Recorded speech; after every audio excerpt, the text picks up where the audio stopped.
seeker. Welcome to the Awakening Her podcast. I am so grateful that you've been led here, and I'm excited for you that you're answering the call to manifest more magic in your life by mastering the law of attraction. So cool. My name is Talia, and I'm committed to cutting the fluff and showing you exactly how to manifest more excitement, ease, success, abundance, confidence, love, and anything else you've been craving. So if you're ready to crack the code on manifestation, amplify your intuition, and play in the quantum, we are now besties. Let's do this.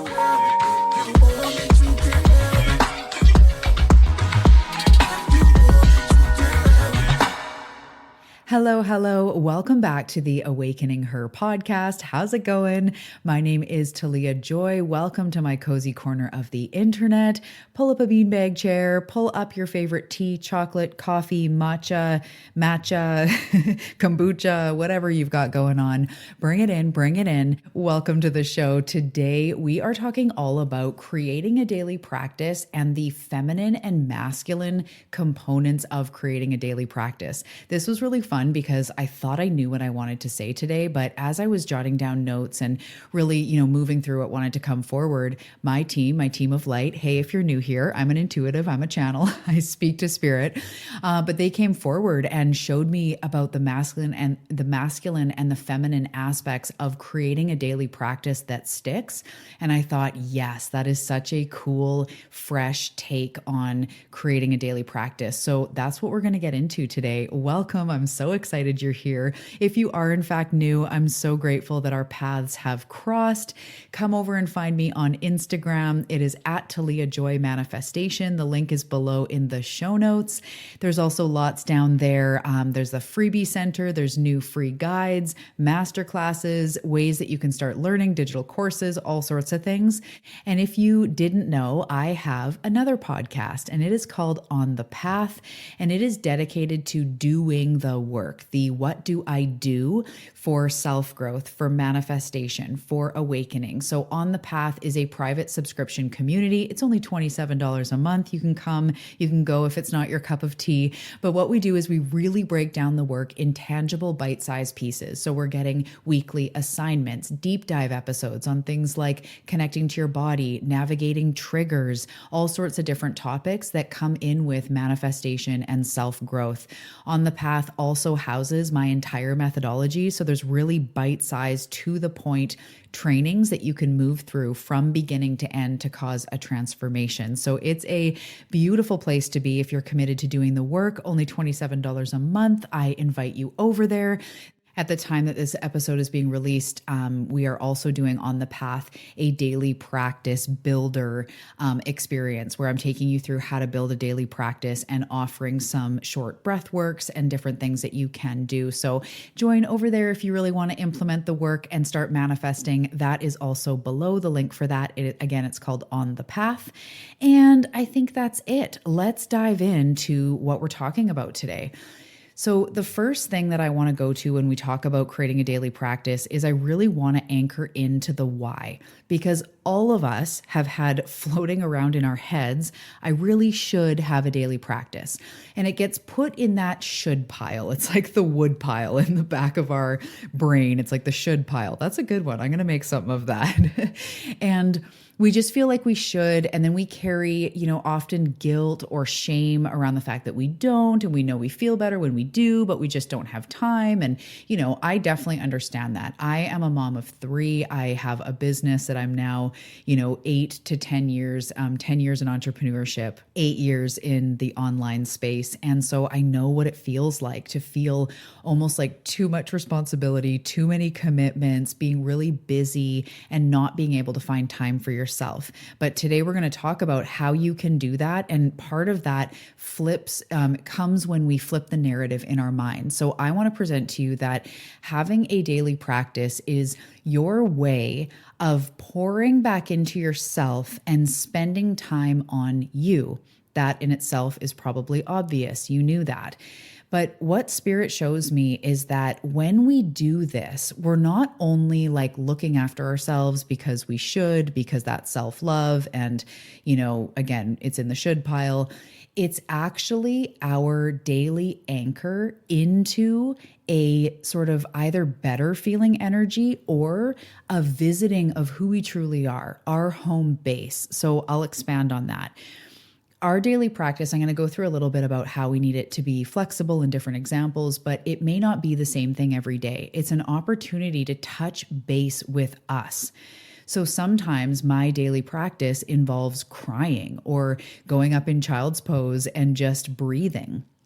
Other days, I'm going for a walk, I'm dancing around, I'm journaling, I'm doing yoga, I'm meditating. It looks different all the time because I'm a different being all the time. And on the path this week, that's what we're going into, is like really making sure that you're catering it. I'm giving lots of examples. So again, hop over there if you really want to dive deeper. But it's something that gives you a chance to be with you. It gives you a chance to touch base with you.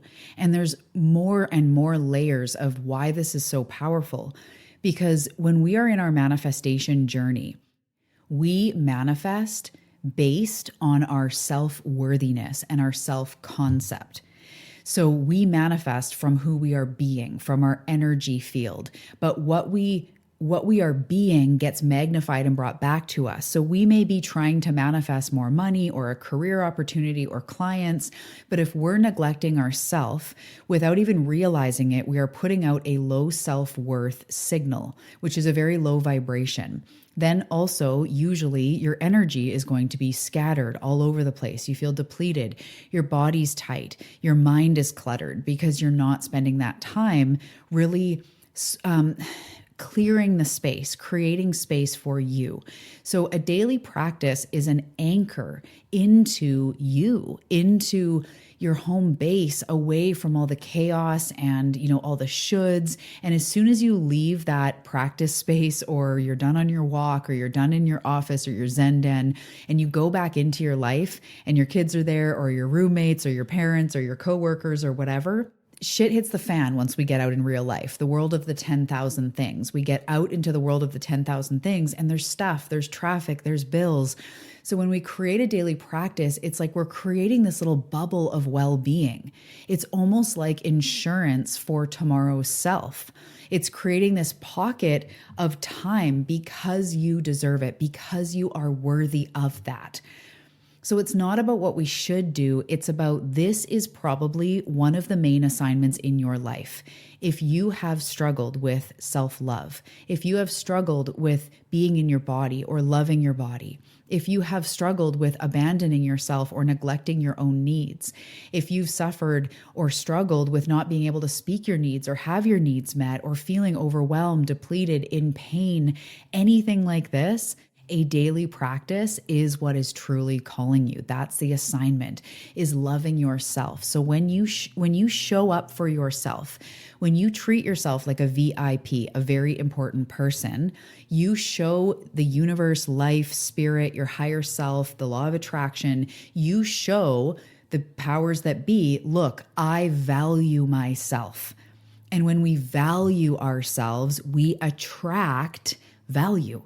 We attract abundance. We attract miracles. We attract people that are beneficial relationships and community and connection, because we're finally valuing ourselves.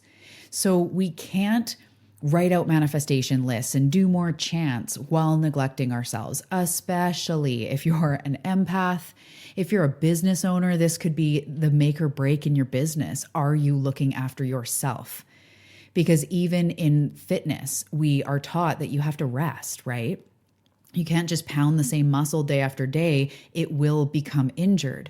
So when you go day after day, work, kids, life, job, pressures, your head, friends, all the stuff that we go through in a day and a week, and we're not resetting, we're not coming back home, we're going to be frazzled. So a daily practice is a little bubble for you. It's you time. And it's time where I recommend that you nurture your mind, body, and soul, even if you only have 5 minutes or 12 minutes, or maybe it's 45 minutes or an hour, asking yourself, what would nurture my mind, my body, my soul today? What does my mind, body, soul need today? Days when I'm in pain or my body's tight or I feel sad or mad, that daily practice is different than the days I feel awesome and excited and activated. But either way, I really make an intention to touch base with myself, have some time where the phone's down, the to-dos are down, and all I'm being is Talia in this moment for myself, for my body, connecting to my breath, connecting to spirit. Maybe I'm dancing, maybe I'm chanting, maybe I'm meditating. Even again, if it's 5 minutes, I commit to myself. So a daily practice is not just because we should, it's kind of like life insurance, not the kind you buy, but mental health insurance, spirit insurance. It's like making sure that you're going to be okay. You need to look after yourself. It's no longer tomorrow or maybe or when life calms down or I know I should. It is now. That will be a game changer in your manifestation, because when we feel good, we attract more blessings. When we have fun, we attract more blessings. When we feel pleasure and nourished and yummy and like breakthroughs in a journal or peace when we meditate, or the feeling in our body after going for a walk, that makes us magnetic more than anything else, more than more digital courses on manifestation or more writing it out. We need to feel it. So when you're feeling good, when you're pouring back into yourself, even like a 15-minute stretch brings relief to your body, brings oxygen, and it shows the universe, look, I value myself. And what you put out comes back. When you value yourself, they go, whoa, look at her, look at them. Like, wow, look at you go. Okay, you're getting the memo. Yes, now those things you've been wanting, they start to come easier because they're seeing that you're accepting the spiritual assignment. You're not trying to neglect yourself in the process. You're looking after yourself. Your vibration becomes magnetic and you simply do feel better. You align with solutions. So now what I want to talk about is the feminine and masculine aspects of a daily practice and how both are so important. So feminine energy, divine feminine energy, first and foremost, everybody, everything in nature has both. Life is duality. Nature is duality. We are duality. Every man, woman, any gender you identify with, you carry both feminine energy and masculine energy. So it's not about gender. And especially when we talk about a daily practice, that's nothing about that. But divine feminine energy is the energy of compassion. It's the energy of empathy. It's intuition, it's flow, it's compassion, as I may have just said. It's grace, it's understanding, it's love, it's patience. And masculine energy is the container, the steps, the commitment, the, how-tos, the actions, the confidence, the standing tall in who you are, the get your butt out there type of energy. So in my opinion, and what my team of light are, speaking through me about, is that when we have both, we're going to set ourselves up for success. So in a daily practice, the feminine energy would look like, asking yourself each day, what do I need today? Being in touch with what you need today, flowing with it, being intuitive with what we need, coming to yourself with empathy and compassion and the lens of self-love. It's being loving with yourself. It's being compassionate with yourself. If you're doing a workout or, yoga and something is hard that you were just doing yesterday, don't get frustrated. Have grace with yourself. If you're distracted in a meditation, it's giving yourself loving words and saying, that's okay, sweetie. It's totally fine. You're doing a good job. That feminine energy is allowing yourself to flow with a daily practice, bringing in movement, bringing in emotion. It's really the whole frequency of love.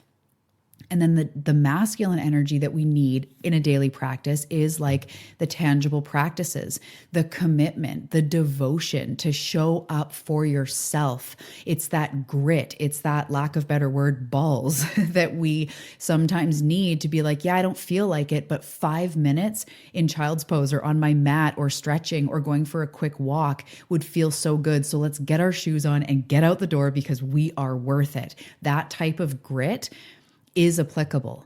It is needed. That masculine energy is also be confident in who you are, stand tall in who you are. You may be in a workout and like push a little bit harder, or, be like, come on, let's fucking get it, like that masculine energy of like, let's get to work, let's do the thing. That is also so important. And here's where the balance comes in. If we say to ourselves, okay, let's go, I've got our running shoes, you're worth it, and something comes up, or even if we quote unquote self-sabotage, we don't continue with the masculine energy of what the hell are you doing? That now turns just into being a bully to yourself. It just turns into the ego. But we actually bring in the feminine then. If we're not doing as good or as well as I just said as we were yesterday, or we, feel like we're only half-assed, or we're really low in energy and we're trying to push through something, there's a time to then flip back into compassion and grace and love. And maybe you think like, yeah, let's do a workout, and you get halfway through and you're just not into it. The divine feminine can come in and go, sweetie, you're doing a good job. What do you need? And you might say, I just want to go for a walk, or I just want to have a bath, or I just want to, go in a nature forest or write out my feelings or cry. And the divine feminine can go, good job. Let's do that. I love you. I see you. You're doing a great job. So I want you to think about in your daily practice, where have you been more masculine, more in the I gotta, I should, do more, do harder, what the heck's the matter with you, do 10 more. If you didn't do half an hour, then it doesn't count, all that stuff. Where have you been too much in that? Or maybe you've been in the divine feminine of like, well, if I feel like it, I'll have flow, but then there's no implementation, there's no action, there's no consistency. And maybe it's a little bit of both, and they're both kind of blown out of proportion. And I do this, or blown out of balance. This is totally what I do, where I'm like flowy and like, I don't really feel like it. And then I realize it's been a lot of days that I don't feel like it. So I give myself compassion. I bring in the masculine and be like, let's just do it. Let's just do a 15-minute yoga or go for a walk. Come on, let's do it. You're worth it. Get back in the seat, get back in the driver's seat. And I'm like, oh yeah, okay. But I'm not shaming myself because I love myself. So thinking about where you can bring that back into balance. And to bring in the masculine, think about when you can do your daily practice. So is it mornings, afternoons? Maybe it's different for each day of the week because you work different shifts or something's going on. That's fine. But maybe put it in your calendar. Like on Wednesdays, it's, a lunchtime thing. And Mondays, it's in the morning. And put it in your calendar and bring in that structure and bring in those loving words of like, you freaking got this, ground down to rise up. You are worth it. And then anytime you need it, give yourself love. Give yourself grace, because if you do fall off, there's been times I haven't done anything for 2 weeks because I'm going through a lot. And maybe for you, it's way more or way less. But even when that happens, I just look and I go, okay, what was I going through? Yeah, it was friggin' heavy. And I bring in the divine feminine and I say, I see you. I understand why you did that. And when it's heavy, you actually need it more. So I love you. You're worth it. What can we do right now? Like, what can we do today? Do you need an Epsom salt bath? Should we book a massage? Is it a workout? Like, what do you need, sweetie? You're doing a great job. And we just come back. We don't drill it in. We don't shame ourselves. That's when we've gone too far into the masculine. We just bring ourselves back with love, and we bring it back in, and we incrementally upgrade, and we give ourselves even 5 minutes of breath work, or 1 round of EFT, or one, moment to sit outside with your journal and just come back to the practice. So I hope that this served you. It's so fascinating, that the masculine, the feminine, all of that. I really hope that it served you. I'd love to hear. You can come over to Instagram and let me know that you listened. If you want to let me know what your daily practice is and sort of where you are, divine feminine, are you more masculine, feminine, anything that you took away from this, I would love to hear. And if you do want to join on the path and get so many daily practices that you'll have a full toolbox and never be without a practice to do, I invite you into that as well. Of course, the links are in the show notes, and I will see you guys in the next episode. Bye. Thank you so much for your time and tuning into this episode. I really hope that it served you. And before you go, I'd love to give you a free workbook to help you upgrade your manifestation mindset. In this workbook, we're going to go through the 5 most common unconscious blocks that are holding you back. I'm going to show you how it's showing up in your life, and most importantly, the manifestation mindset shift that you need to unblock yourself. So grab the Manifestation Mindset Makeover free workbook now, and let's let's get to unblocking.